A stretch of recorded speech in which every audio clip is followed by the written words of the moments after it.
Televidentes, bienvenidos a Especiales AUPAC. En esa misión les presentamos un conversatorio taller enfocado en derechos humanos, sexuales y reproductivos, identidades sexuales y de género, dirigida a docentes del área urbana y rural. Entonces, profes, hoy les convocamos a este taller con el objetivo de hablar de derechos sexuales y reproductivos, hablar de un tema que poco se aborda en las instituciones educativas, pero que consideramos que es muy necesario trabajar porque, pues para quienes de pronto no me distinguen, Jennifer Vargas, soy docente en la institución educativa Tapartó, llevo 7 años ejerciendo y en estos 7 años que llevo ejerciendo, no solo en Tapartó, sino en otros municipios del suroeste, he identificado que dentro de los entornos educativos, esto lo hablo desde mi experiencia, pero también hay investigaciones, desde los entornos educativos también se promueven violencias hacia la diversidad sexual y de género y a veces desde el currículo oculto. Con currículo oculto, ustedes saben que me refiero a todo eso que no está explícito, por ejemplo, desde nuestra manera de tratar a nuestros estudiantes, desde a quién le asignamos a hacer el aseo, a quién cargar las cosas, permitir o no jugar a las niñas fútbol en la institución educativa. Entonces son muchas cosas, pero también en el currículo explícito también a veces invisibilizamos muchas cosas. Por ejemplo, yo que soy profe de lengua castellana, he intentado promover que leamos también escritoras mujeres. Muchas veces solo citamos científicos, escritores hombres. Entonces, desde todas esas prácticas estamos invisibilizando otros discursos, otras formas de habitar estos territorios. Nosotros como docentes estamos llamados a tener mucha apertura hacia la diversidad porque eso es lo que nos encontramos en las aulas. Nos encontramos la diversidad en todas sus formas, diversidad étnica, estética, diversidad sexual y de género. Y eso es como lo que queremos hablar un poco hoy también, esas prácticas que de pronto a veces tenemos en el aula y que son discriminatorias, esos discursos que sin saberlo a veces son discursos de odio porque en la sala de profes yo he escuchado como algunos profes se burlan de aquel estudiante que es diverso, que tiene una expresión de género femenina a pesar de que biológicamente es hombre, ¿cierto? Entonces nosotros como docentes tenemos que hacernos unas preguntas importantes frente a este tema y eso es lo que ahorita vamos a hablar con Juan Camilo, pero primero contarles un poquito de que el Festival Días del Arco Iris nace por 2 razones, principalmente porque en el año 2019, en diciembre, hubo un transfeminicidio. Muchos de ustedes, muchas tal vez recuerdan a Laisa, que era una mujer pues muy conocida en el municipio, usaba tacones altos y después de ese transfeminicidio hubo como unos actos simbólicos, pero eso sí nos sacudió un poco y en el 2021 pensamos, bueno, ocurrió algo así de grave y ¿qué se está haciendo en el municipio? No se celebra el Pride, no se habla de diversidad, a pesar de que es una obligatoriedad institucional, no se estaba haciendo nada. Entonces nosotros de manera independiente y como colectiva quisimos empezar a hablar del tema en diferentes espacios. Ya van a ver en el video un resumen de lo que fue solamente la 4ª versión, pero hemos tenido un montón de actividades a lo largo de estos 4 años. Bueno, que hable el videito. 1, 2, 3. Día del arco iris. Una mujer de manos suaves y cuerpo tibio me ofreció sus labios.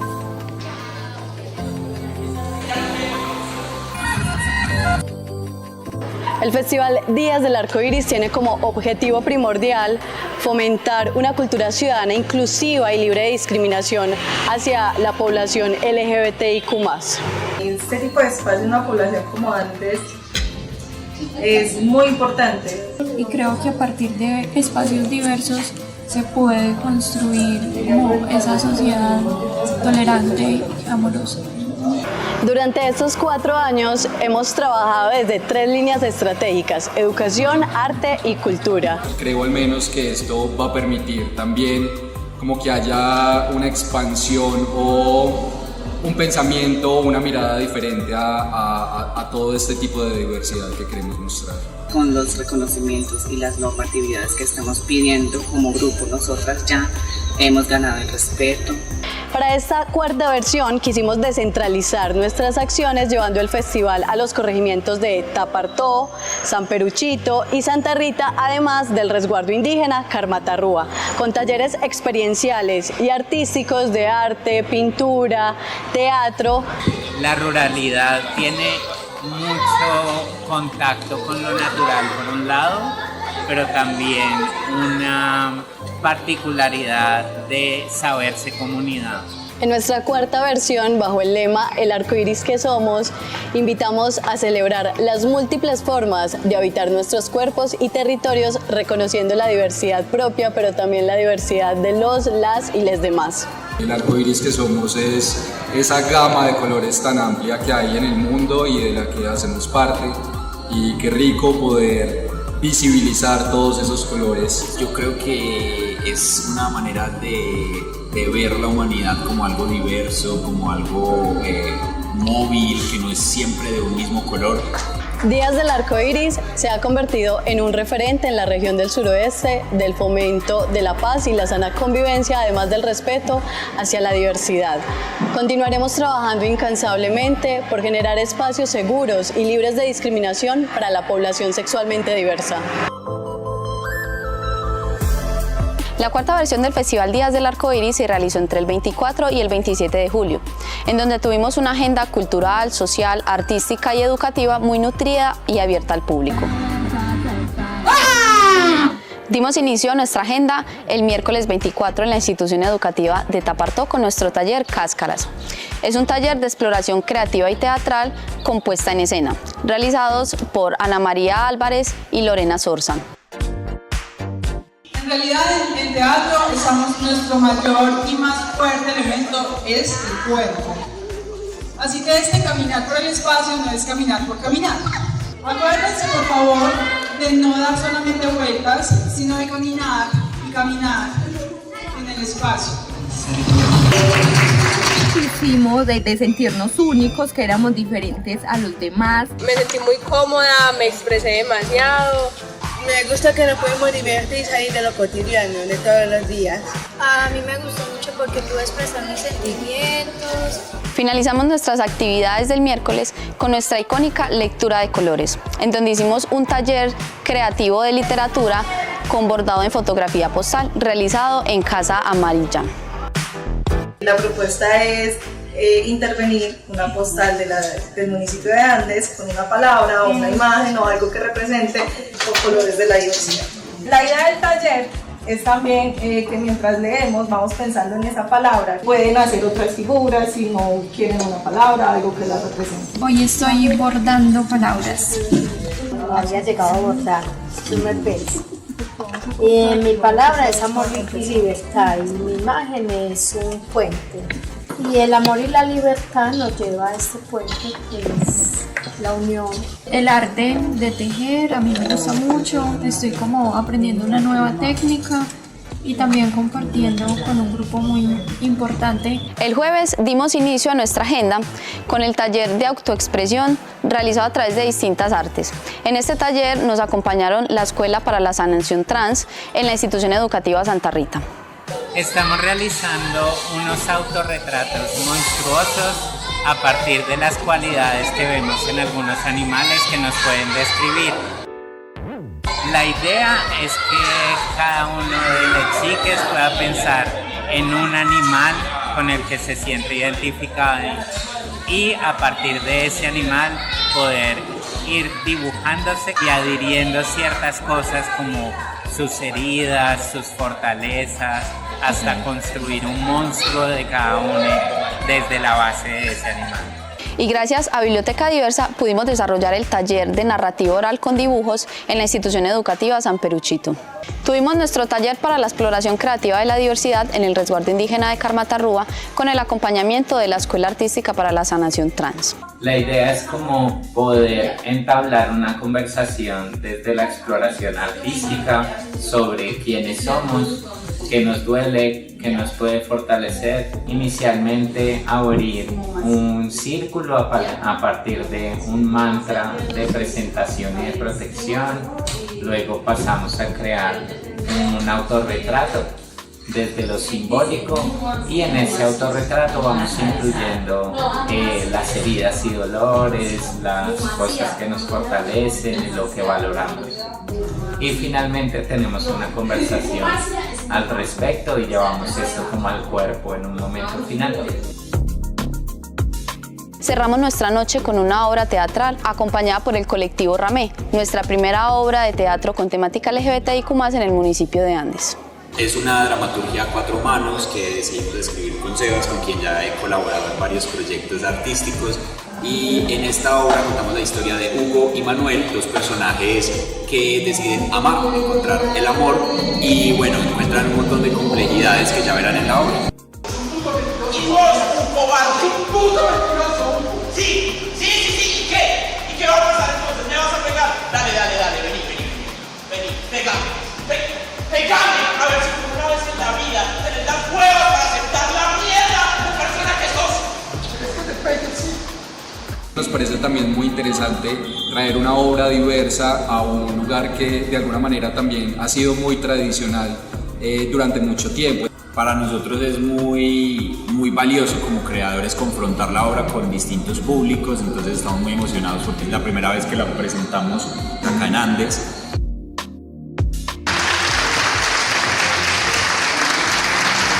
El sábado realizamos nuestro día central de muestras artísticas y culturales. Allí llevamos a cabo nuestra Tarde de los Colibríes, en donde nos acompañaron emprendimientos, delegaciones y colectivos, y también artistas de diferentes partes de Antioquia pertenecientes a la población LGBTIQ+. Las bendiciones y el cariño de mi madre. Me hace muy feliz porque siempre cada show que traigo es con todo el amor, con todo el profesionalismo y siempre con el fin de aprender, sorprenderlos y traer un show de calidad. Mírame, yo soy la otra. Yo canto primero, Y cerramos nuestra noche y nuestro festival con el Baile de las Luciérnagas, un espacio de disfrute y de creación de escenarios alternativos para la población LGBTIQ+ en el municipio de Andes. Agradecemos profundamente a todas las personas, organizaciones y entidades que hicieron posible la 4ª versión del Festival Días del Arco Iris. A Fondo Lunaria por su apoyo y financiación para creer en este proyecto. A la Sociedad de Mejoras Públicas de Andes, a Confiar Cooperativa y a Fundación Confiar por estar respaldándonos desde nuestros inicios. Y agradecemos también a Venus Cerveza de Casa, a Casa Amarilla, a Andrés Marín y a Biblioteca Diversa por ser aliados importantes para la dinamización de nuestro festival. Y finalmente agradecemos a todos, todas y todes las, los y les talleristas y artistas que nos acompañaron en esta 4ª versión.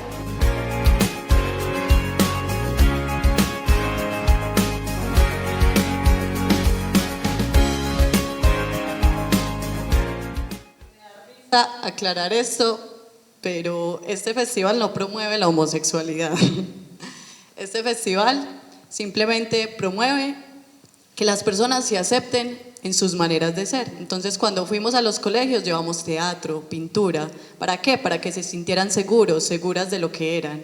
Porque nuestros estudiantes a veces tienen baja autoestima, tienen dudas sobre lo que son y tienen miedo de expresarse como son, ¿cierto? Entonces, este festival también es para todos, para todas, no solo para población LGBTI. Como ven en el parque participan los señores que toman tintico, todos, porque es que es un festival también artístico y cultural.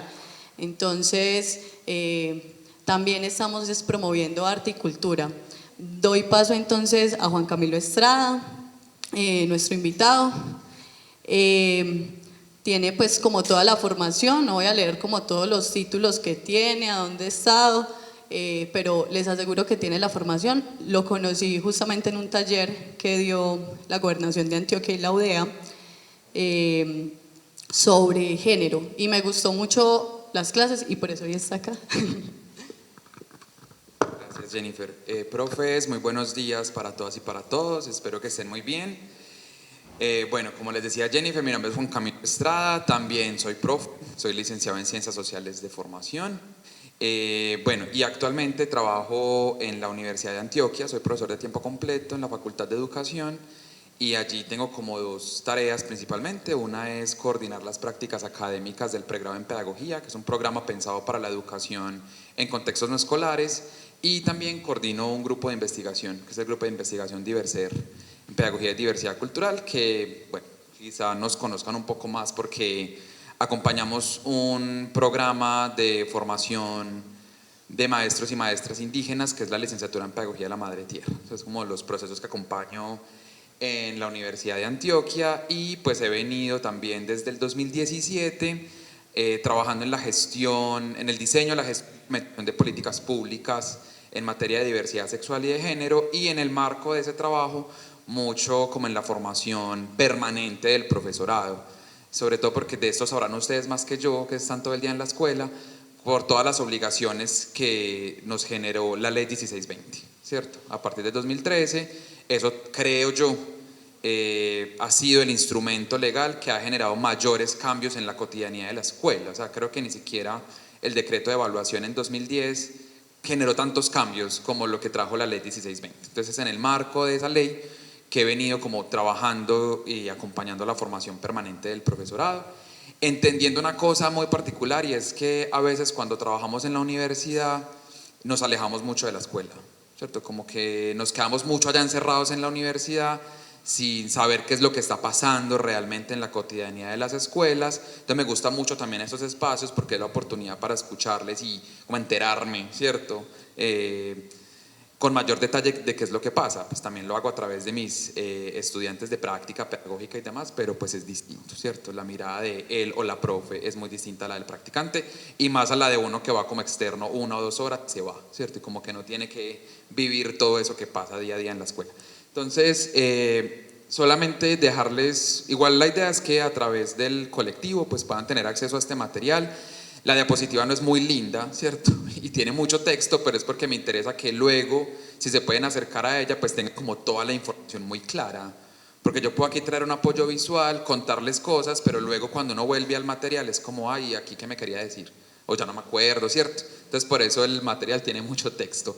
También, si la puedes pasar porfa, allí encuentran como algunos datos de contacto, por si de pronto al final del taller hay algo que les interese, algo que me digan, ve, me puedes compartir sobre tal cosa, quisiera profundizar en tal cosa. Estoy pues como completamente abierto a que me contacten por alguno de esos medios. Listo. Entonces quisiera arrancar, Jennifer, porfa. La idea es que en esta primera hora pues yo pueda como contarles, compartir alguna información con ustedes, que luego del receso ya podamos hacer una actividad más práctica. Listo. Entonces es como que podamos generar una conversación en grupos, luego una conversación general, aplicando esto que vamos a conversar en la primera parte. Entonces hay como unas consideraciones iniciales que me parece fundamental que las tengamos claras. Yo esperaría que todos y todas las tuviéramos, pero pues sé que no es la realidad. Lo primero es que Colombia es un estado laico, profes. Desde el 91 se dejó muy claro en la Constitución política que hay una separación de la Iglesia y el Estado. En la práctica sabemos que eso no funciona como esperaríamos, pero legalmente nosotros somos un país laico, y con la ley 133, que es la ley de libertad de cultos, pues se protege el derecho a la libertad de culto, ¿cierto? Cada persona tiene el derecho de pensar y de creer en lo que la persona quiera, y nadie tiene ni la potestad ni la facultad de vulnerar ese derecho. Pero al mismo tiempo que yo pueda tener ese derecho, trae la obligación de respetárselo a los demás. ¿Listo? Entonces yo no puedo pretender que bajo mi creencia los otros tengan que actuar. Entonces, porque yo pertenezco a determinada denominación religiosa, yo hago o no hago X cosa. Muy bien, ese es tu derecho a la libertad de cultos. Pero eso no te da el derecho a pretender que los otros actúen de la misma manera bajo tu creencia. Entonces eso creo que debería ser algo ya completamente internalizado, pero como sé que no es así en todos los casos, pues como que vuelvo a insistir en eso. Lo segundo es que Colombia, aunque nos parezca extraño, tiene uno de los ordenamientos jurídicos más progresistas en materia de derechos humanos del planeta. Que es que Noruega, que Dinamarca, que Finlandia, que siempre son los países que nos ponen como los más avanzados en derechos humanos. Créanme que Colombia no tiene nada que envidiarles, solo una cosita, y es la práctica.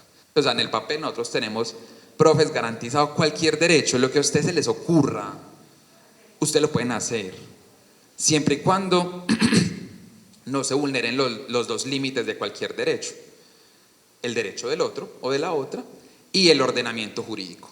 Entonces, desde que yo crea, piense o actúe sin violentar los derechos de otros ni sin afectar el ordenamiento jurídico, tengo derecho a hacer lo que yo quiera, que es una cosa muy particular, ¿cierto? Hay países, no sé, Corea del Norte, donde solo hay permitidos 23 cortes de pelo.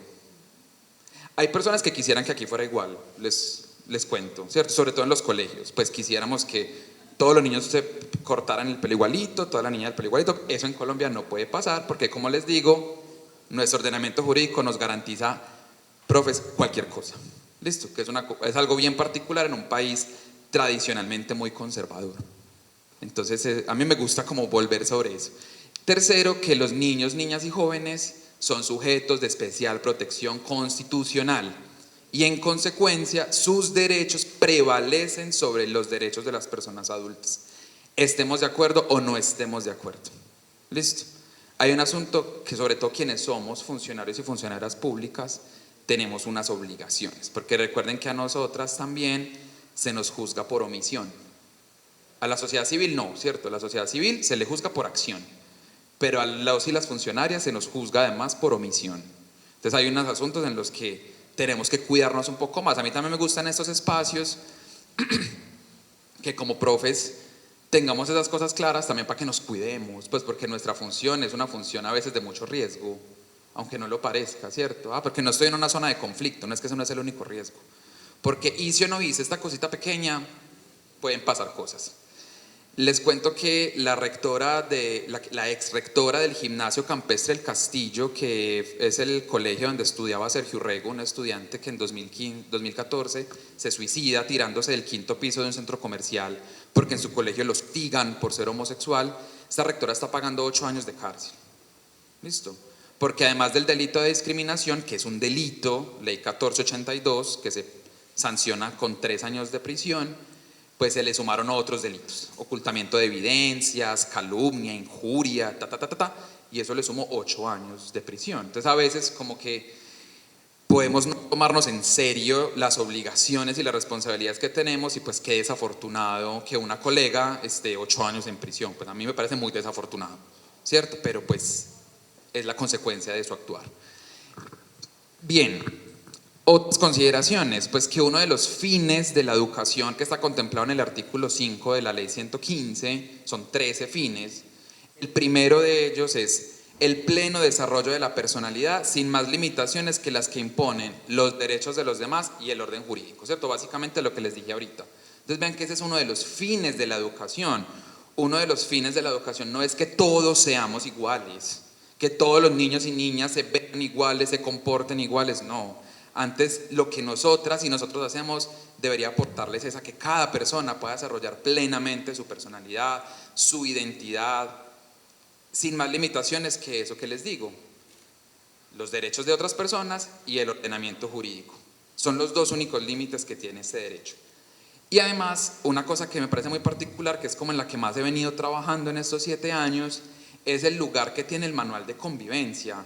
Porque en muchas instituciones hemos asumido que el manual es un reglamento y el manual no es un reglamento. Pues la mayoría de las personas que estamos acá, que somos más adultas, nos tocó la era de la disciplina, ¿cierto? Que fue antes del 2013, realmente antes del 94, pero del 94 al 2013 no pasó realmente nada. Es en el 2013 que pasamos de, por ejemplo, los modelos de justicia punitiva. Tú le pegaste a la compañera, te castigo a ti, la compañera que se aguante. Pasamos al modelo de justicia restaurativa, de las acciones reparadoras, ¿cierto? Cambiamos ese paradigma de la disciplina como castigo. Entonces el manual no es ni debería ser un reglamento, sino que es, dice el Ministerio de Educación en la guía 49, que es la guía de convivencia escolar que acompañó la ley 1620, que es, digamos, esa herramienta donde se consignan los acuerdos de la comunidad educativa. Pues si sabemos que la comunidad educativa es una cosa muy grande, que no somos solo docentes y directivas, la pregunta en la práctica es si los y las estudiantes participan de la construcción de esos manuales O si no voy a decir que todos los casos, puede que ustedes vengan acá y me cuenten, no, en la institución educativa Tapartó, que es la única que me sé el nombre, por poner un ejemplo, si hacemos unos cabildos abiertos, hacemos unos foros, conversamos con estudiantes, llamamos familias, y construimos los acuerdos. Maravilloso, si lo hacen así es increíble, pero les cuento que no es la generalidad, ni en Antioquia ni en Medellín, pues que es donde yo más trabajo. ¿La generalidad cuál es? Rector, rectora, usualmente con coordinadores y de vez en cuando con algún profe, construyen el manual de convivencia.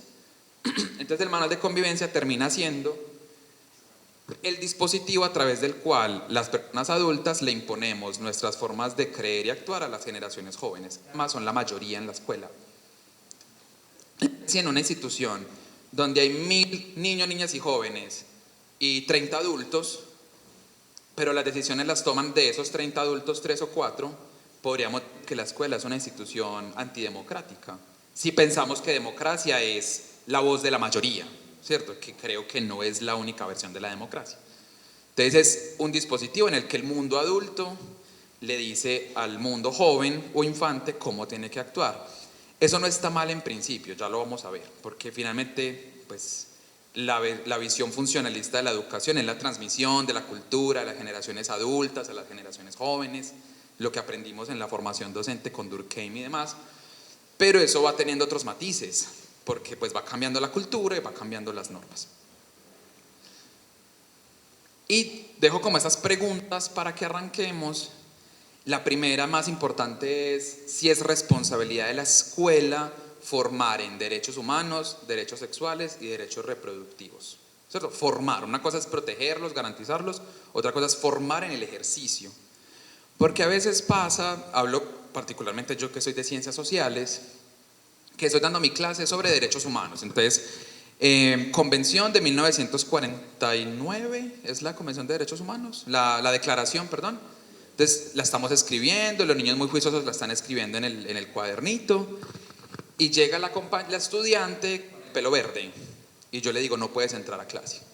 Mientras estoy enseñando los derechos humanos como un tema, estoy vulnerándole a la estudiante al menos 2 derechos, a la educación y al libre desarrollo de la personalidad. Entonces formar no es solamente que escriban en el cuaderno cuáles son los derechos según la Constitución, sino que aprendan al ejercicio de los derechos. ¿Cierto? Por ejemplo, en las universidades, al menos en la de Antioquia, tenemos como curso obligatorio la formación ciudadana y constitucional, donde nos enseñan, por ejemplo, a montar una tutela, que es un mecanismo de garantía de derechos. Eso en las escuelas, no sé si lo hacen y si lo hacen muy bien, pero pocas veces lo hacemos. Yo doy clase de política pública y mis estudiantes no sabían poner una PQR a la alcaldía. Era como, profe, ¿uno puede pedirle eso a la alcaldía? Y por supuesto, tú le puedes pedir lo que quieras a la alcaldía a través de una PQR y tiene 15 días para responderte. 0. Estudiantes universitarios, pues como que desconocen esos mecanismos. Mi exnovio me decía alguna vez que sí, ese librito de los derechos, a mí casi me da un infarto. Y yo, ¿cuál librito de los derechos? ¿La Constitución? Sí, yo casi me muero. ¿Cierto? Porque una persona adulta, ¿cierto? Que me diga ese librito de los derechos. No, yo soy un amante de la Constitución, pues así lo admito. Para mí la Constitución nuestra es quizás lo mejor que tenemos en este país. La Constitución y la Corte Constitucional. Preguntas para ustedes mismos y ustedes mismas. ¿Es en nuestra institución en la discusión sobre los derechos humanos algo común, ¿cierto? ¿Hablamos sobre derechos humanos en la escuela o solo cuando vienen del ministerio o solo cuando vienen de la Secretaría de Educación, de la Gobernación a un taller de la 1620? Porque creo que ya estamos cansadas de talleres de la 1620, ¿cierto? Porque nos seguimos y seguimos, pero pareciera ser que no se agota porque no se termina de implementar bien. Si están las directivas y el profesorado formadas en derechos humanos, sexuales y reproductivos, o si seguimos actuando más bien en lo que yo creo que es un derecho, que eso es una cosa muy particular. Vean que en Medellín hay una institución educativa, no digamos el nombre, que en su manual de convivencia tiene una cosa muy loca y tiene 2 páginas de un concepto propio del derecho al libre desarrollo de la personalidad. Yo casi muero cuando leo eso porque es como, ¿quién le dijo a usted, institución o particular, que usted puede interpretar la ley a su amaño? Si el artículo 16 de la Constitución dice que todos y todas tenemos derecho al libre desarrollo de la personalidad, no hay lugar a la interpretación. ¿Quién puede interpretar eso? La Corte Constitucional, que es el grupo facultado para interpretar esa norma. Los demás, ¿qué tenemos que hacer? Acatarla. Entonces, por ejemplo, el colegio dice, bueno, institución educativa es oficial, que el sacrificio que se le impone a los estudiantes de su derecho al libre desarrollo de la personalidad, o sea, es que hasta la forma en que está escrita es una vulgaridad, es buscando un fin mayor, y el fin mayor es la dignidad humana. Eso es lo que dice el manual de convivencia. Ahorita vamos a ver que uno de los componentes de la dignidad humana como derecho y como principio constitucional es vivir como se quiere. O sea, que yo tome las elecciones sobre mi vida que mejor me parezcan, siempre que, obvio, no vulnere a otros ni sea un delito. Voy a ser muy insistente en eso, porque son los únicos límites. ¿Listo? Entonces, claro, yo hago una PQR a la alcaldía, como ahí, hay que revisar este manual está haciendo cosas que no son. Claro, la alcaldía responde 9 páginas argumentando por qué efectivamente el colegio está diciendo algo que no es. Eso fue en 2022 y el colegio sigue sin modificar su manual de convivencia, o sea, sigue expresando públicamente que tiene un concepto propio sobre el derecho al libre desarrollo de la personalidad, lo cual es un atentado contra nuestra Constitución.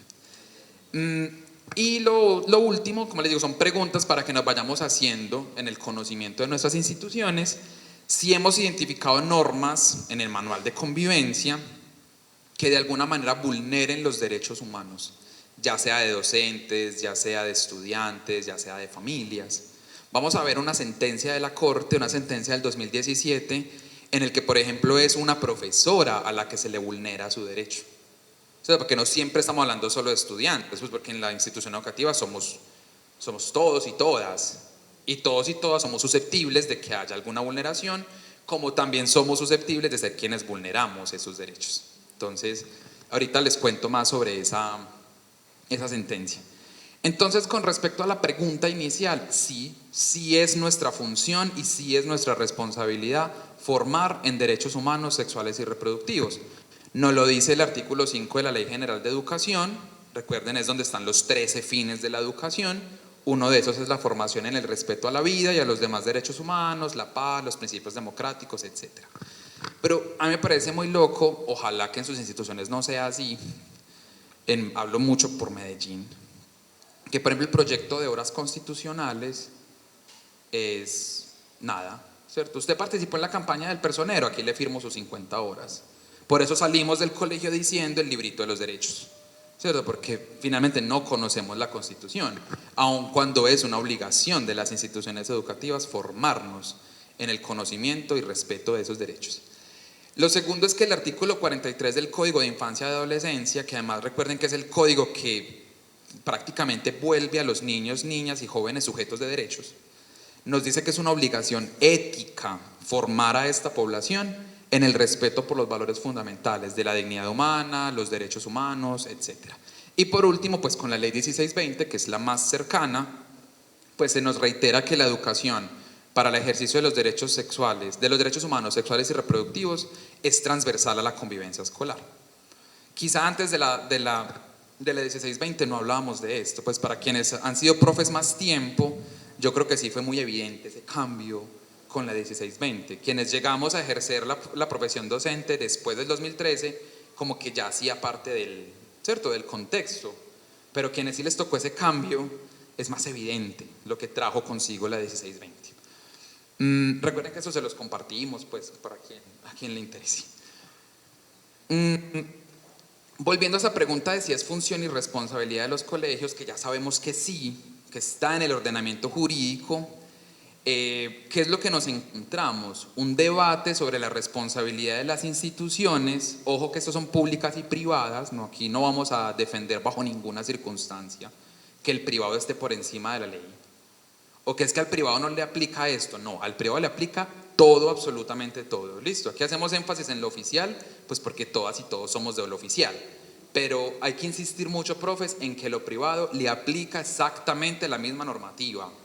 ¿Cuál es la única que no? Pues los decretos de profesionalización docente, o sea, la forma en que se contrata y se hace el ascenso, la evaluación y demás. El resto de la normativa aplica de la misma manera.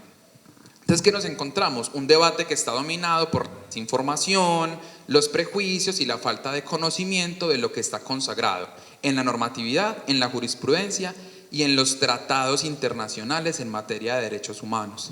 Hay una cosa que a nosotros se nos dice un montón, pero parece que a muchas personas no les termina como de calar, y es que la norma de normas es la Constitución, y por ende cualquier norma de ahí para abajo no puede decir nada que vaya en contra de la Constitución.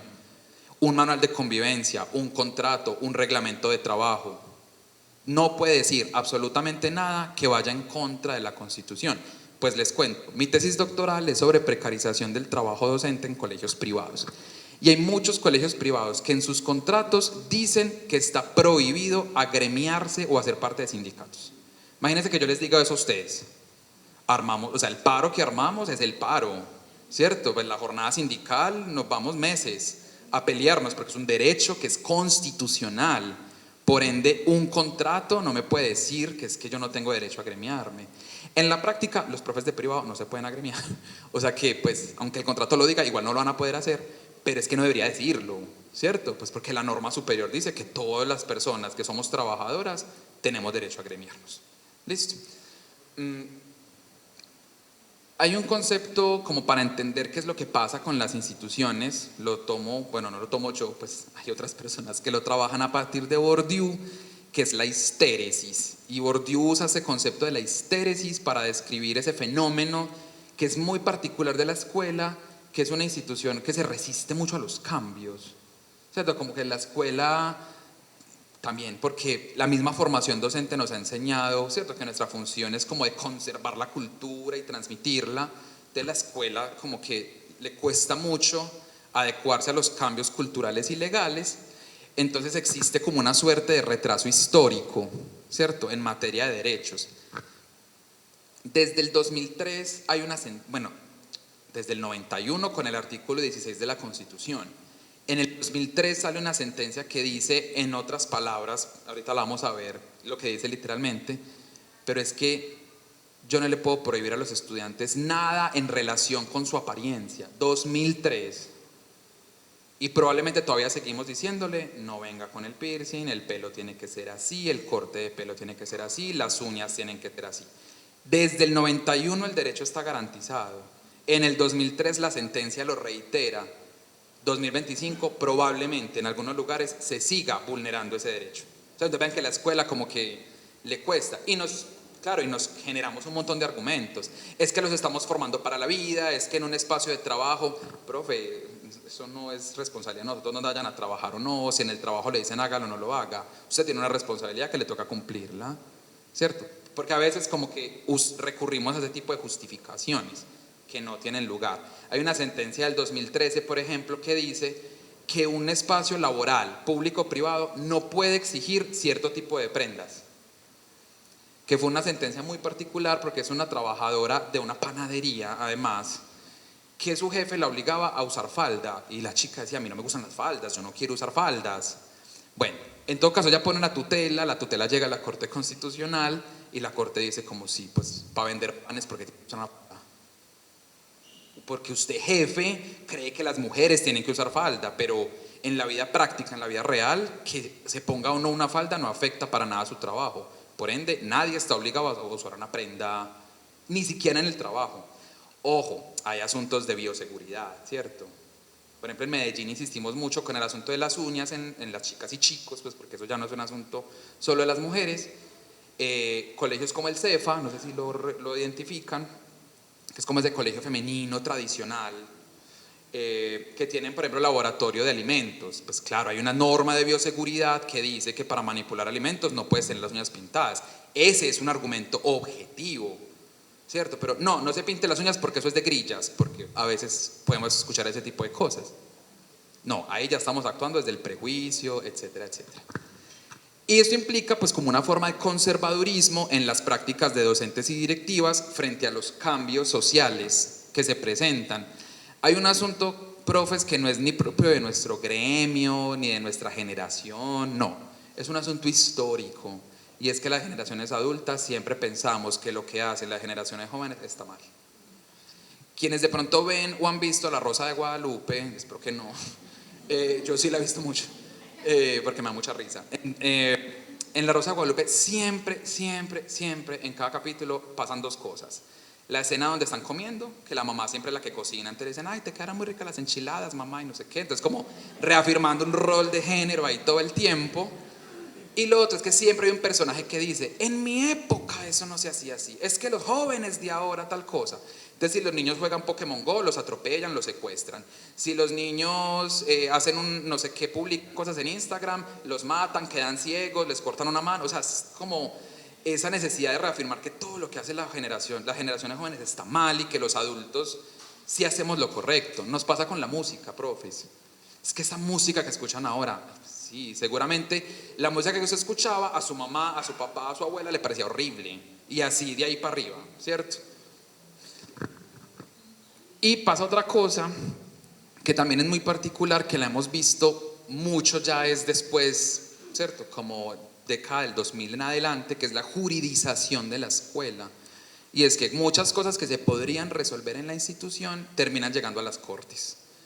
Y qué lástima que eso pase, profes, porque son asuntos que resolvemos en el vínculo pedagógico que tenemos con nuestros y nuestras estudiantes, pero esa resistencia hace que pues, me pongan la tutela y no sé qué, y eso termine llegando a las cortes, ¿cierto? Caso de esta rectora que les digo, pues que va 8 años a prisión.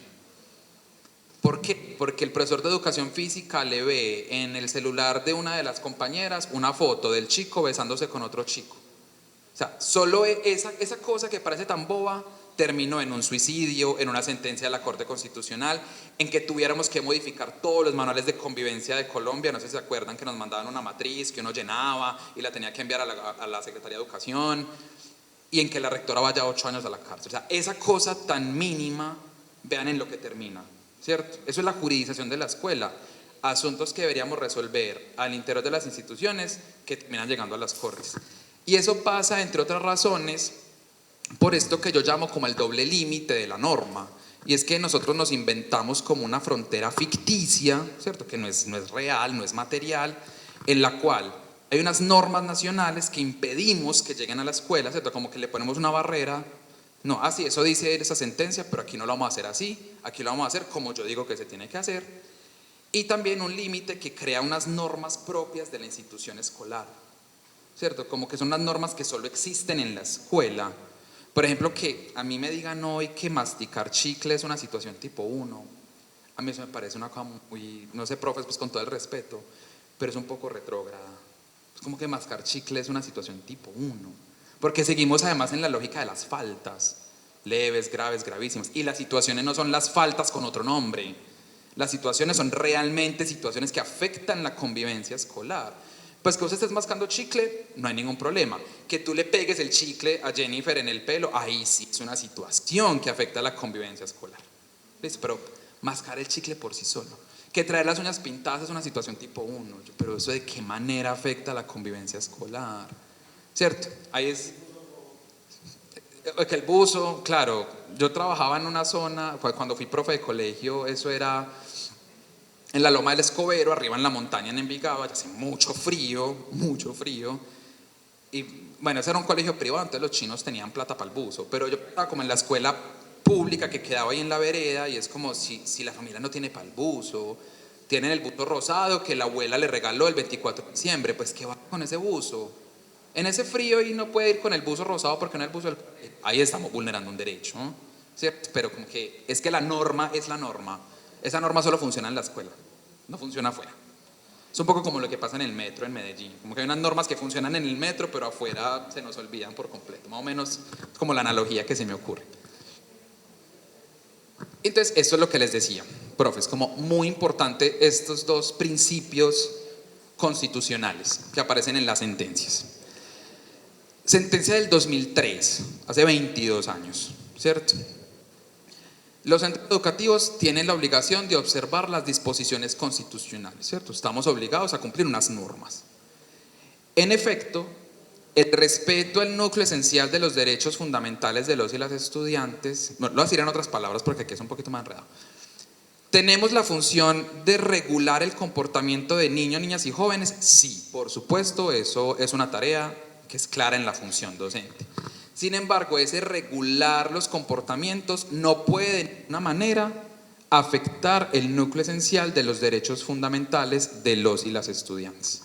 ¿Listo? Son dos cosas distintas. Una es como regular el comportamiento, generar unas normas de convivencia, cómo es el trato entre pares, con los adultos, etc. Otra cosa es que la imposición de una norma conlleve a la vulneración de un derecho. Es lo mismo que yo les digo, vuelvo al ejemplo con los profes, que yo como rector les diga, no, es que no podemos dejar a los estudiantes sin estudiar, entonces de ahora en adelante aquí no se permiten ni jornadas sindicales, ni no sé qué, ni no sé qué. Venga, o sea, yo tengo un deber, claro, es mi deber laboral, pero en el cumplimiento de ese deber no me puedes vulnerar un derecho que está garantizado en la Constitución. Entonces, imagínense que eso pasara, un poco es lo mismo que está pasando con los y las estudiantes. Entonces tiene que cumplir este deber y en el cumplimiento de ese deber le vulnero el derecho. En ese sentido, entonces, el quehacer de los establecimientos educativos está enmarcado en un contexto constitucional, jurisprudencial y legal que no se puede desconocer. ¿Listo? Sobre todo en educación, y yo lo entiendo, profes, pues porque también soy maestro, en educación y en salud es como en los dos ámbitos que más regulación se genera. Todo el tiempo nos están hablando de la resolución, de la circular, de la ley, del decreto, de la sentencia. Eso es muy tedioso, sí, efectivamente, porque no tenemos el tiempo para estarnos actualizando, pero infortunadamente desconocer la norma no implica su no cumplimiento. Entonces, como es responsabilidad nuestra, sí, tendremos que buscar el mecanismo para que no sea una cosa tan agobiante, claro. Porque se puede volver muy agobiante la cantidad de normativa que se emite en educación, es una cosa impresionante. Claro, sobre todo porque estamos trabajando con niños, niñas y jóvenes. En educación superior realmente no se emite casi nada por lo mismo, como ya son adultos, entonces no hay que estar como pendientes de lo que pasa allí. Bueno, entonces hay algo aquí en la base de la discusión que es la dignidad humana. Si yo le preguntara aquí a cada persona, pues cada una vamos a tener nuestra definición de dignidad humana, ¿cierto? Pues creo que no es un concepto de esos como el que todos tenemos una definición común. La Corte Constitucional sí tiene una definición de dignidad humana, y es que es un derecho y un principio. Un principio quiere decir que todas las normas que se generen, todo el actuar jurídico, jurisprudencial, tiene que basarse en la dignidad humana, que se compone de al menos de tres cosas. La autonomía o posibilidad de diseñar un plan vital y de determinarse según sus características, que es vivir como se quiere. Por eso les decía ahorita que en el caso de este colegio, que digan sacrifique el libre desarrollo de la personalidad para garantizarle la dignidad humana, es una contradicción, porque la dignidad humana implica vivir como yo quiero, tomar las decisiones que yo considere son mejores para mi vida. Lo segundo es que la dignidad humana es entendida como unas condiciones materiales de existencia, o sea, vivir bien, que yo tenga lo mínimo para vivir bien, para satisfacer mis necesidades, que es quizá lo que cumple en materia de dignidad humana en nuestro país. Y el tercero es vivir sin humillaciones, ¿cierto? La intangibilidad de los bienes no patrimoniales, la integridad física y la integridad moral. Eso es quizá lo que más asociamos con dignidad, ¿cierto? Pues como no permitir que el otro me subordine, me menosprecie, me trate mal, ¿cierto? Como cuando yo me opongo a eso estoy mostrando que tengo dignidad. Es un poco como lo que quizás más común que entendamos por dignidad, pero vean que tiene tres componentes que están contemplados en la jurisprudencia. O sea, cualquier norma, ley tiene que observar esta definición de dignidad humana. Por eso ese manual de convivencia que les cuento es un manual anticonstitucional, porque me está diciendo algo que va en contra de la norma superior, que es la Constitución. Y en el marco de esa dignidad humana nos vamos a encontrar algo, a mí no me gusta como lo nombraban en ese momento, me parece una forma de nombrarlo muy rara, pero bueno, así aparece, que es el derecho a la libre opción sexual. ¿Cierto? Como que todas las personas tenemos derecho a tomar decisiones sobre nuestra vida en materia de la sexualidad y del género. ¿Cierto? Yo no puedo obligar a nadie a que sea heterosexual, a que sea gay, a que sea lesbiana. Evidentemente no puedo, ¿cierto? Pero tampoco nadie puede obligarme a mí a ser de determinada manera, porque hay un conjunto de derechos que me protegen a mí para tomar esas decisiones. Entonces, muy rápidamente, este derecho a la libre opción sexual de nuevo, así lo llama la Corte, aunque no me parezca la opción más adecuada, pues lo vemos materializado usualmente como en estas siglas, que son las que vemos en nuestra vida cotidiana, ¿cierto? De lo LGBTI, bueno, y eso a veces le agregamos otras letras, pero no vamos a quedar con las que son constitucionalmente reconocidas, que es LGBTI. Entonces estamos hablando de orientaciones sexuales, como pueden ser las personas que se sienten atraídas hacia otras del sexo opuesto, que sería la heterosexualidad, también hace parte de la libre opción sexual, ¿cierto? También es un derecho. Pero entonces hablamos de mujeres lesbianas que se sienten atraídas por otras mujeres, de hombres gays que se sienten atraídos por otros hombres y de personas bisexuales que se sienten atraídas por hombres o por mujeres, ¿cierto? Eso tiene muchos matices, profes, pero al menos como la definición más generalizada. Hay una tendencia a confundir la orientación sexual con las prácticas sexuales, son dos cosas muy distintas, ¿cierto? Una cosa es quién te atrae, ¿cierto? Con quién generas un vínculo afectivo, y otra cosa es lo que tú haces en tu vida sexual. Entonces, porque a veces tendemos a asociar como, es que esta práctica es única y exclusiva de esta población. No, las prácticas sexuales son universales, el que la quiera hacer la hace, ¿cierto? Digamos que eso no tiene que ver con su orientación sexual. Y que también hay una necesidad de diferenciar la orientación sexual real. ¿Cuál es la orientación sexual real? La que la persona dice, ¿cierto? Si yo les digo que yo soy heterosexual, que no lo soy, ustedes, digamos, la obligación legal es asumir que lo soy, porque yo lo estoy diciendo, punto. Por eso cuando hacen los censos, no se censa la población LGBTI, porque es que no hay cómo comprobarlo, ¿cierto? Pues yo puedo llegar a una casa y ver una persona trans, pues porque yo digo, acá hay una persona trans y me dice que no lo es. ¿Yo qué tengo que poner en mi registro como funcionario del DANE? Que no hay personas trans, ¿cierto? Porque yo como funcionario y funcionaria tengo que respetar lo que la persona manifiesta. No puedo partir de mis supuestos ni de lo que yo creo. Y la orientación sexual percibida, que es lo que yo creo del otro. Es que yo creo que es gay, es que yo creo que es lesbiana.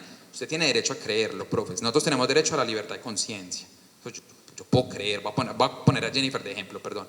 Yo puedo creer que Jennifer es lesbiana porque mis prejuicios y mis estereotipos me dicen que es lesbiana. Hasta ahí no hay ningún problema, ¿cierto? Porque yo puedo creerlo. Pero que yo actúe luego en función de eso, ya ahí sí es donde empieza a verse el problema.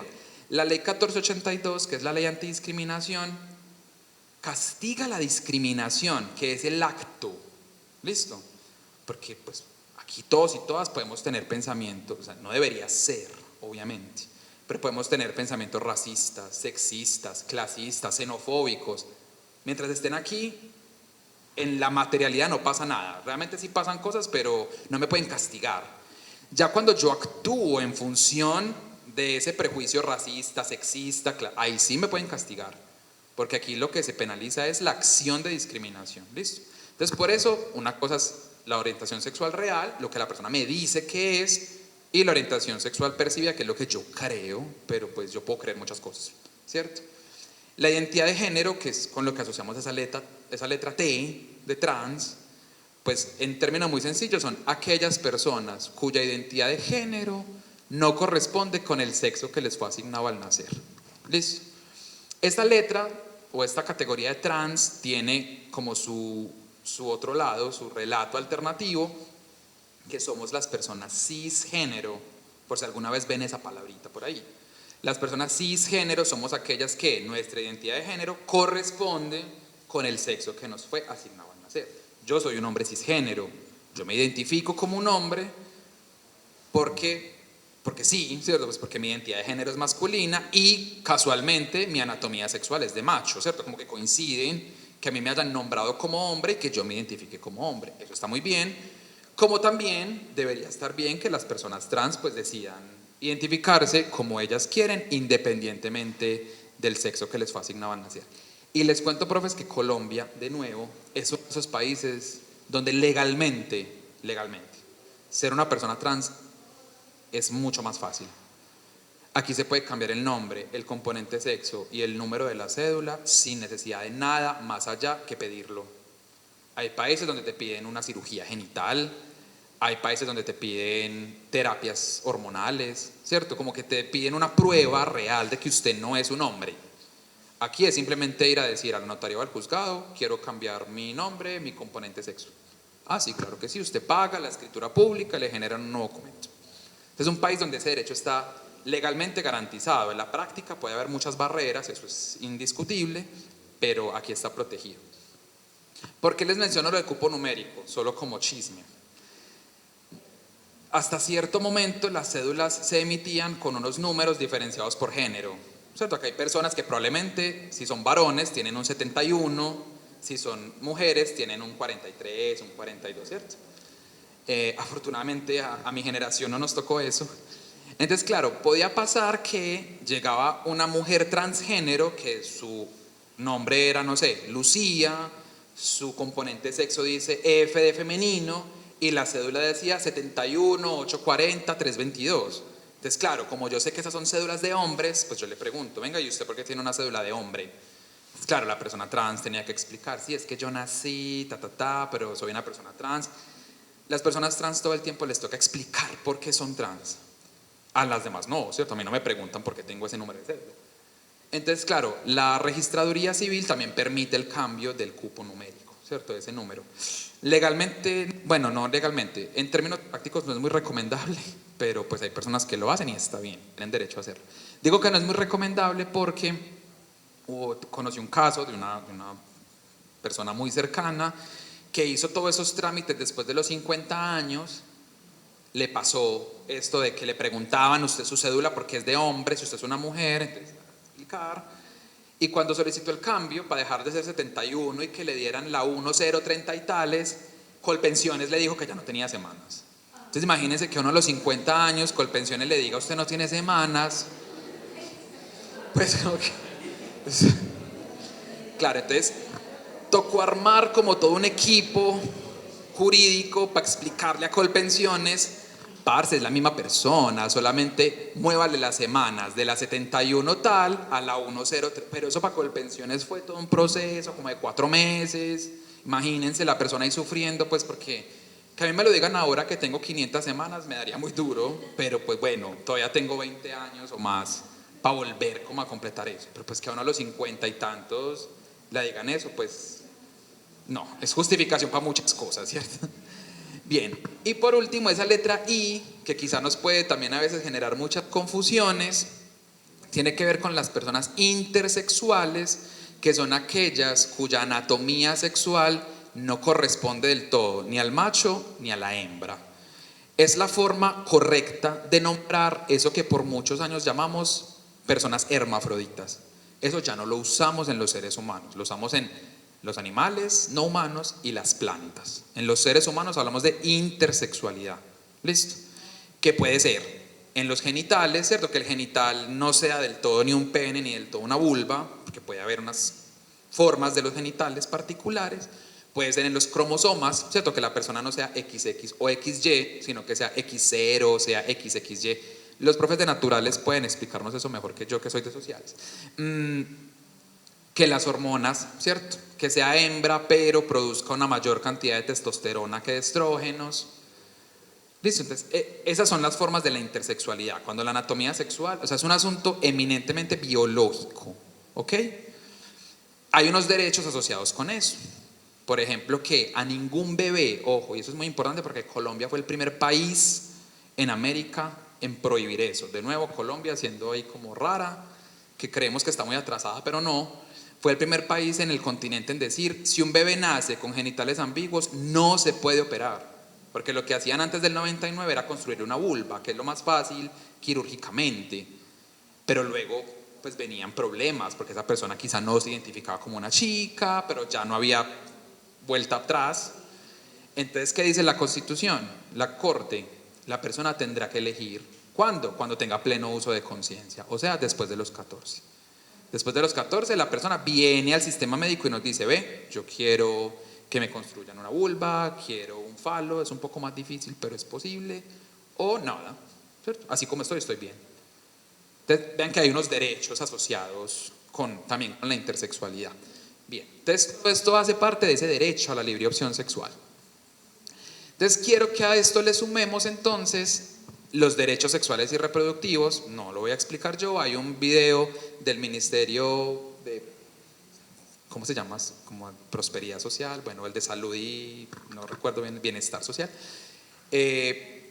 para que le pongamos también como contenido a eso de los derechos sexuales y reproductivos, que a veces creo que nos quedamos en una parte del debate que es el aborto, pero eso es una cosa mucho más amplia, ¿listo? Bienvenidos.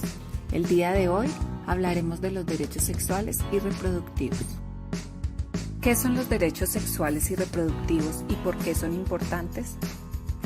Los derechos sexuales y reproductivos son derechos humanos y su finalidad es garantizar que todas las personas puedan vivir libres de discriminación, riesgos, amenazas, coerciones y violencia en el campo de la sexualidad y la reproducción. Los derechos sexuales y reproductivos son una herramienta fundamental para la toma de decisiones acerca del proyecto de vida, pues fortalecen e impulsan a las personas a generar cambios en su diario vivir. Derechos sexuales. Tenemos derecho a elegir las parejas sexuales, vivir la sexualidad sin ningún tipo de violencia, tener relaciones sexuales consensuadas, decidir sobre la unión con otras personas. Tenemos derecho a vivir y expresar libremente la orientación sexual y la identidad de género, a la protección y prevención de infecciones de transmisión sexual o embarazos no deseados, a recibir información y acceso a servicios de salud de calidad sobre todas las dimensiones de la sexualidad sin ningún tipo de discriminación, a una educación integral para la sexualidad a lo largo de la vida. Derechos reproductivos. Tenemos derecho a decidir libremente si se desea o no tener hijos, a decidir sobre el número de hijos que se desean y el espacio de tiempo entre un embarazo y otro, a decidir sobre el tipo de familia que se quiere formar, a acceder a métodos de anticoncepción modernos. También tenemos derecho a acceder a los servicios integrales de salud y atención médica para garantizar la maternidad segura, a acceder a información de calidad que permita tomar decisiones sobre prevención de embarazos no deseados, anticoncepción inmediata después de un parto o aborto e interrupción voluntaria del embarazo. Estos son solo algunos derechos, tenemos muchos más. Anímate a buscar orientación sobre los derechos sexuales y reproductivos. Este conocimiento ayudará a disminuir el número de embarazos adolescentes. Recibir información clara y abierta sobre los derechos sexuales y reproductivos previene el abuso sexual. Accede a la información correcta y oportuna. Esto ayudará a las personas, especialmente a los jóvenes, a tomar decisiones informadas para que sean capaces de disfrutar la sexualidad con responsabilidad. Conoce y practica los derechos sexuales y reproductivos. Más cercana a los colombianos. Prosperidad social.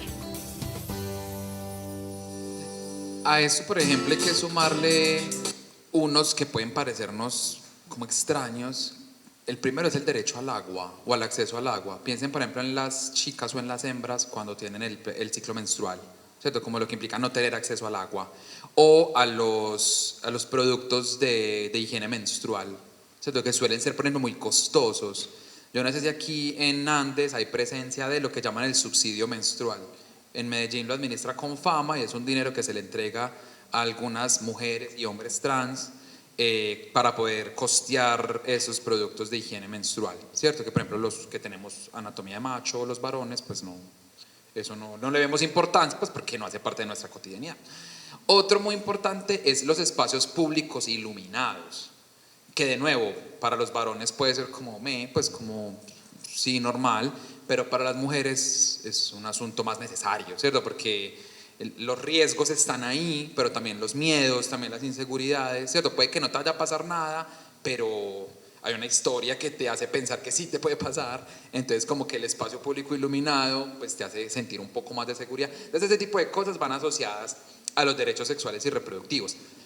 Así como, de nuevo, trivia muy rápidamente, eso se empezó a discutir en la plataforma de Beijing del 94, que fue una conferencia de derechos humanos de las mujeres, porque claro, los derechos sexuales y reproductivos no son exclusivos de las mujeres, porque no lo son, pero pues en ese momento hacían más referencia a situaciones particulares que afectaban a las mujeres en una sociedad que es patriarcal, que es machista, que es sexista, ¿cierto? Y es en ese momento, con la promulgación de ciertos instrumentos, declaraciones y demás, que el Vaticano empieza a hablar de la famosa ideología de género, ¿cierto? Ese fue el nombre que el Vaticano le puso al discurso que buscaba proteger y garantizar los derechos humanos de las mujeres. Porque para el Vaticano que le dijeran, no, es que las mujeres tienen derecho a elegir si tienen hijos o no, es como, no, es que uno tiene que recibir todos los hijos que Dios le mande, pues no, ¿cierto? Eso para quienes decían creer en eso, que está muy bien, pero para quienes no, ¿cómo así que lo tienen que hacer? O ¿cómo así que no pueden usar métodos anticonceptivos? ¿Cierto? No, eso es una decisión personal. Entonces, como esos derechos se empiezan a positivizar, o sea, empiezan a ser parte del derecho interno de los países, el Vaticano como que se le prenden las alarmas, y ahí es que empieza a usar ese concepto de la ideología de género, además como una supuesta ideología que va a dañar a la familia, que va a destruir la sociedad, los valores cristianos, etcétera, etcétera, y que, como todo en la cultura, es muy cíclico, y eso volvió a emerger en Colombia en el 2016, ¿se acuerdan? Con las marchas contra la ideología de género. Hay una cosa muy particular y es el poder de la escuela, a mí eso me llamó mucho la atención. En 2014 se suicida Sergio, este estudiante que hostigaban en el colegio privado de Bogotá. En el 2015 la Corte Constitucional emite la sentencia 478 que, entre otras cosas, obliga a revisar y actualizar todos los manuales de convivencia para que sean respetuosos de las orientaciones sexuales, las identidades de género. Paréntesis, en Medellín revisamos en 2019 un manual de convivencia que decía que la homosexualidad y el lesbianismo eran situaciones tipo 3. Y uno dice, pero en la cabeza de quién esto es una situación tipo 3. Sí, pues les cuento, en un colegio del centro de Medellín.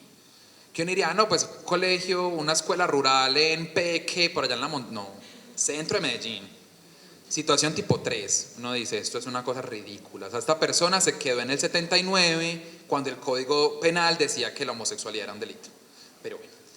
Entonces, había que modificar todos los manuales de convivencia del país. Públicos, privados, laicos, religiosos, rurales, urbanos, todos. Al mismo tiempo, esa sentencia se emite, el Ministerio de Educación saca una cartilla, ¿se acuerdan de la cartilla de la ideología de género? Ya voy, profe. La ideología de género, que además, ¿quién era la ministra? Gina Parodi, que era públicamente una mujer lesbiana. Vean cómo se van juntando las cosas. Al mismo tiempo que estaba pasando en Colombia, 2016, negociaciones de La Habana, aprobación del acuerdo de paz. Las FARC son comunistas, entonces empiezan a armar una historia que decía que como las FARC son comunistas, apoyan la homosexualidad, ¿se acuerdan del rayo homosexualizador? Entonces que con esas cartillas, las FARC, Santos, Parodi, querían volver a los niños gays y lesbianas, y por eso nos fuimos a votar en el plebiscito, no. O sea, como vean todo lo que se armó. En los estudios culturales eso se llama una espiral de significación, que es cuando yo cojo dos cosas que no tienen nada que ver una con la otra y me invento un problema que no existe. Y eso, yo no voy a decir que los 6-7 millones de ciudadanos y ciudadanas que votaron por el no lo hicieron por esa razón, porque no es así, pero eso seguro que una importante cantidad de personas lo hizo por eso. Porque si las FARC y el gobierno firman y le vamos a entregar el país a las FARC, que se recuerden cuál era el relato, le vamos a entregar el país a las FARC, entonces van a homosexualizar a los niños y las niñas en los colegios porque vea que mandaron la cartilla de la ideología de género. Una cosa loquísima, que en Francia había pasado en 2012, por ejemplo. O sea, es un asunto como global, ¿cierto? Que esos discursos vuelven a emerger ante ciertas situaciones que lo que ponen en evidencia es la necesidad de proteger unos derechos. Entonces, cuando vemos esos derechos como un peligro, volvemos a discursos como el de la ideología de género. Bueno, es que esto ya vamos a cerrar, profes.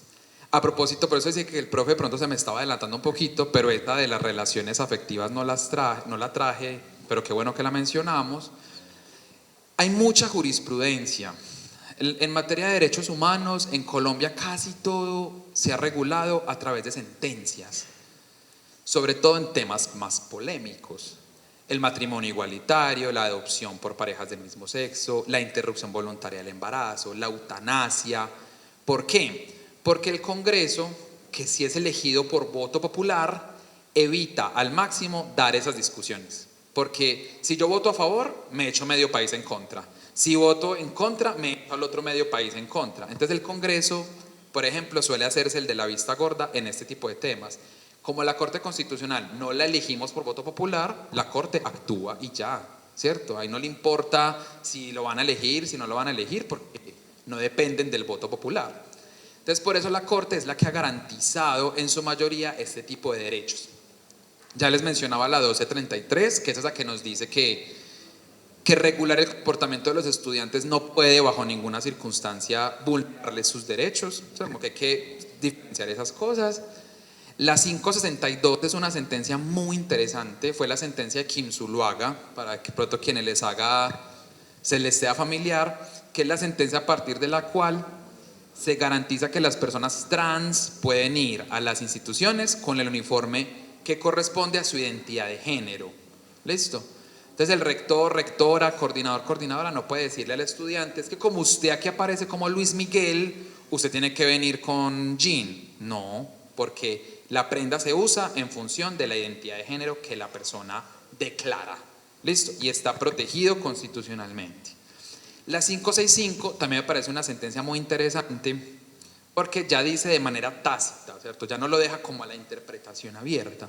Dice, el corte del pelo, el uso de maquillaje, los accesorios, ahí podemos incluir los tatuajes, los piercings, el color, ¿cierto? Como todos esos asuntos que hacen parte de la apariencia de la persona, solo concierne a la persona y en consecuencia no se pueden imponer ni sanciones ni restricciones. El texto es mucho más largo, las sentencias de la Corte son textos de 120 páginas, yo aquí les traigo es como el resumen, muy resumen, ¿cierto? Porque entonces, ¿qué puede pasar? Que yo le diga al estudiante, no puede venir con el pelo así y a los 15 días tengo una tutela. ¿En función de qué? De esa sentencia de la Corte, que ya dijo que eso ni se puede prohibir, ni sancionar, ni nada. Por eso les digo, hay casos de casos. Yo no puedo decirle a una persona que no venga con las uñas pintadas. Ya vino con las uñas pintadas, eso ya es problema de la persona. ¿Qué puede pasar? Yo estoy dando mi clase, Jennifer se está pintando las uñas en clase, el compañero está distraído además porque está mirando y este color qué tal es y no sé qué, y cuándo te las hiciste y no sé cómo, tal. Entonces él está distraído. Y el compañero, el olor del barniz además le está, pues me dice, profe, ese olor me está dando dolor de cabeza. Hay personas más sensibles a ciertos olores. ¿Puedo yo decir que la situación está afectando la convivencia escolar? Por supuesto, pues si tengo todo el argumento para decir, tú estás distraída, tú estás distraído y el compañero le está dando dolor de cabeza. Te la vas a pintar en el descanso, en tu casa, mañana por la mañana, hoy por la noche. ¿Listo? Ahí sí puedo decir que te está afectando. En clase de educación física, compañero, te vas a retirar las aretas, porque es que vamos a hacer esta actividad de un manotazo, te cogen la areta y te arranca la ceja, el pedazo de la oreja. Ahí tengo un argumento objetivo para pedirle que se retire los accesorios. Entonces por eso les digo, es un asunto del caso a caso, ¿cierto? Cada situación también nos va diciendo cómo debe ser esa actuación sin que estemos vulnerando ni estemos afectando el ejercicio de la norma. Entonces esa es la 565. La 478, pues que ya les conté que es la de Sergio Urrego, que obliga el cambio de los manuales de convivencia, que además implica que los manuales no pueden decir cómo, que eso es una cosa que afortunadamente la sacamos de los manuales. La preservación de la moral y las buenas costumbres. Profes, eso era un ridículo, porque eso siempre es subjetivo. Entonces yo como rector me puede parecer que X color de pelo es horrible, es una moda, eso no. Llega otro rector y dice, pues es un problema de cada quien, se lo pinta verde, anaranjado. Porque la moral y las buenas costumbres siempre son subjetivas. No hay una norma que nos diga qué es lo moral y qué es una buena costumbre. Es un asunto consuetudinario de la cultura, de cada persona, de la creencia religiosa, etc. Entonces yo no puedo actuar bajo un asunto subjetivo en la función pública. ¿Listo? En una iglesia, en mi casa, con mis amigos, sí. Pues ahí sí puedo hacerlo como yo quiera. La 79 es una sentencia para quienes, por ejemplo, trabajan en educación especial o son docentes de apoyo. A partir de esa sentencia se genera, por ejemplo, la ley que, no me acuerdo si es ley o decreto, la que crea los PIAR. Bueno, 1671, 1221, bueno, sí, es decreto, listo, 1421. Es decreto porque esta sentencia lo que hace es volver al principio de igualdad, ¿cierto? Todas las personas tenemos los mismos derechos, un poco por lo que decía la profe, por el simple hecho de ser personas y de ser ciudadanos y ciudadanas. Entonces se debe garantizar el derecho a la educación en condiciones de igualdad, independientemente de limitaciones físicas, cognitivas o de cualquier otro tipo que se puedan presentar, que eso, por ejemplo, incluye a población migrante, ¿cierto? Con la que al principio hubo muchos problemas, ya ahora la cosa está un poquito mejor, como más organizada. Y la sentencia 20, están un poquito en desorden, ahí me disculpan.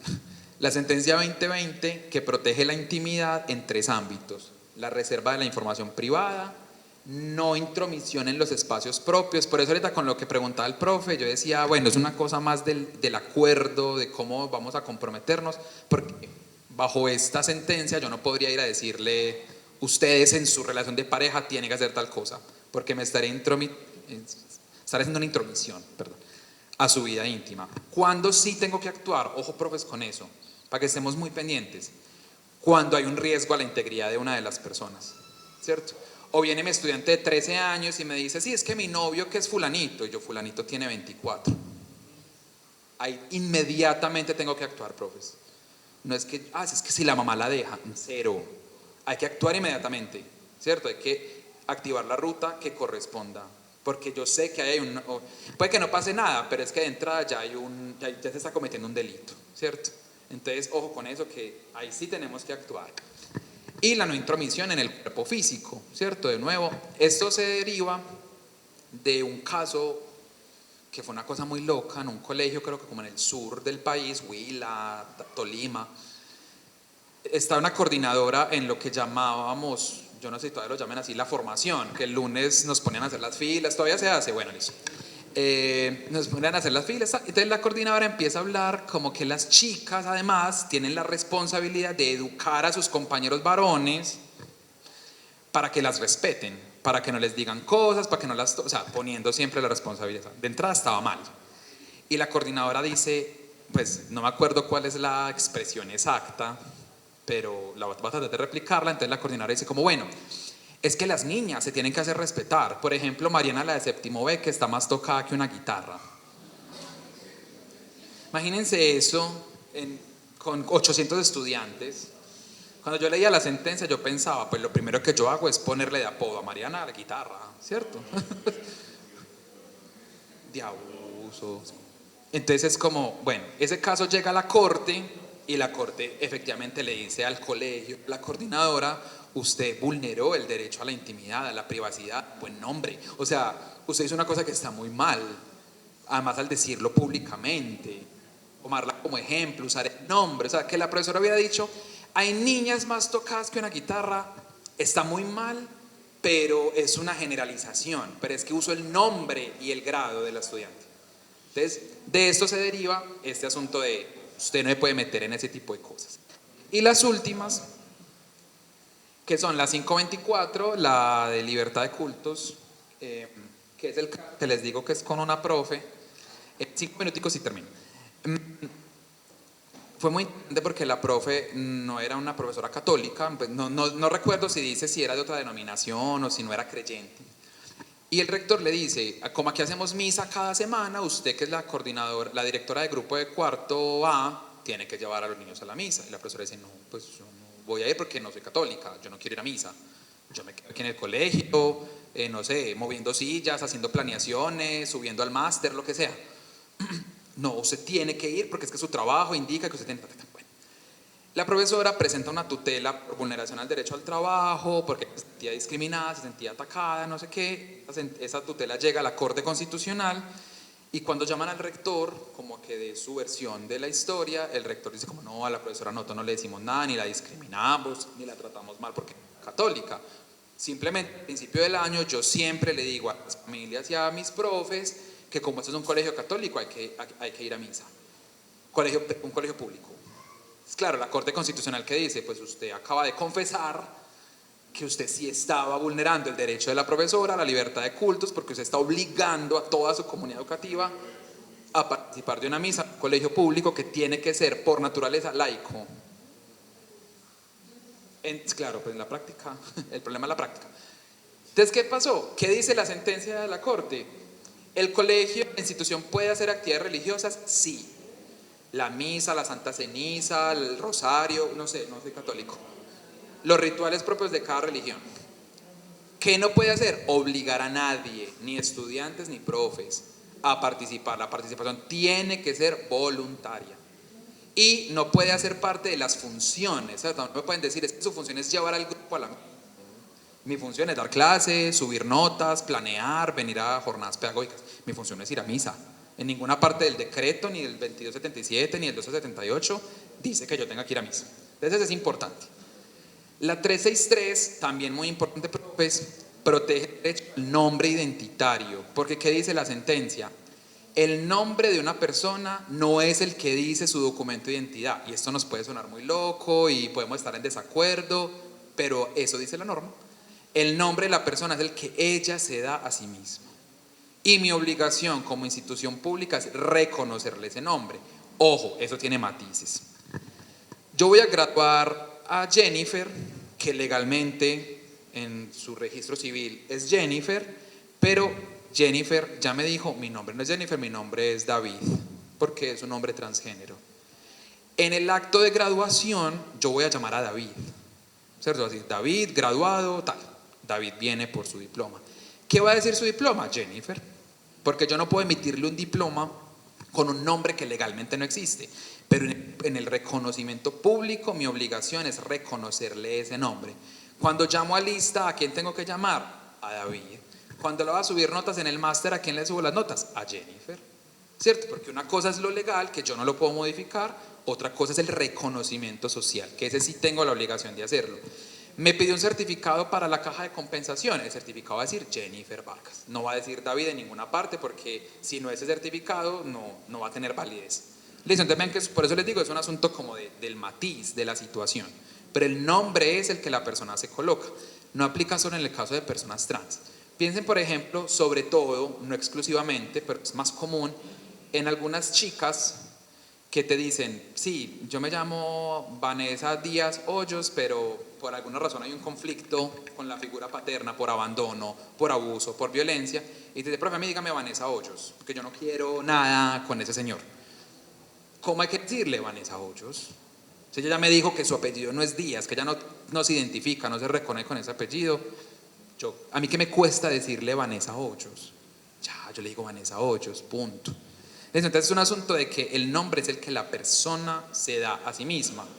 Porque recuerden que el nombre es un derecho, claro, pero también es una imposición. A mí me pusieron un nombre en función de mi género. A mí me pusieron Camilo porque me vieron un pene, punto.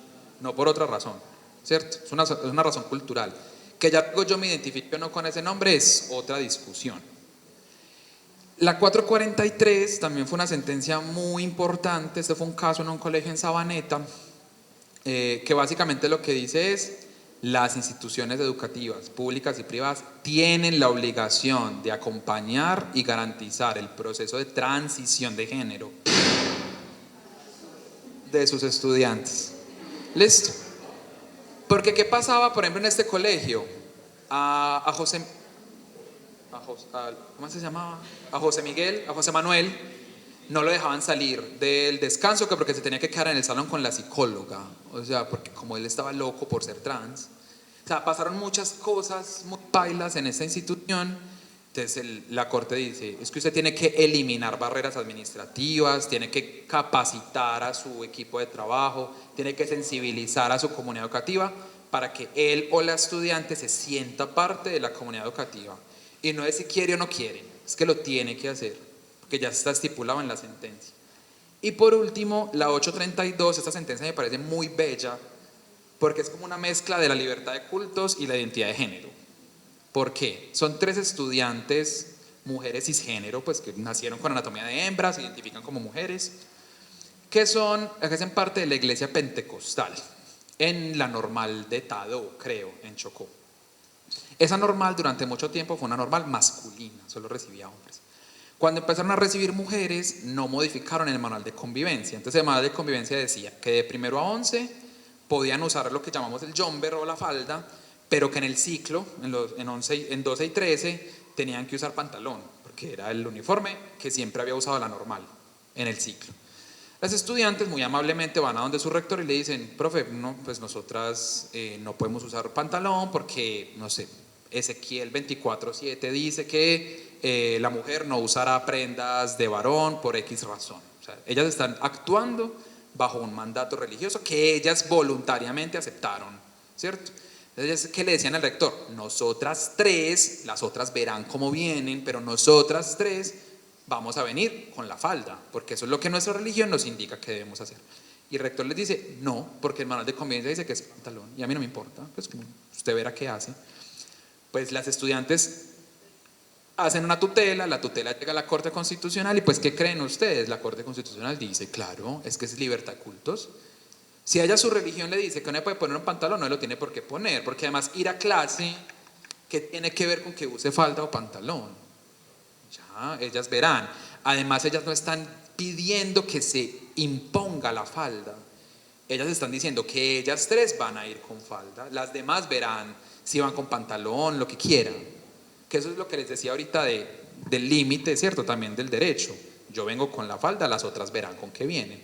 Entonces me parece una sentencia muy bonita por eso, porque logra como mezclar muy bien el asunto de la identidad de género con la libertad de cultos. Listo. Yo creo que esas eran como algunas que les quería compartir. Bueno, esto es pues porque son las referencias que en algún momento les presenté y la idea es que hagamos como un recesito y podamos venir a trabajar con algunos casos. Yo elaboré 5 casos y la idea es que ahorita como que en unos pequeños grupos los conversemos y a partir de allí podamos como generar algunas conclusiones. ¿Listo, profes? Bien. Este taller estuvo cargado de información importante que les servirá a los docentes y estudiantes para conocer un poco más sobre la diversidad. Esto ha sido todo en Especiales AUPAN. Nos vemos en una próxima emisión.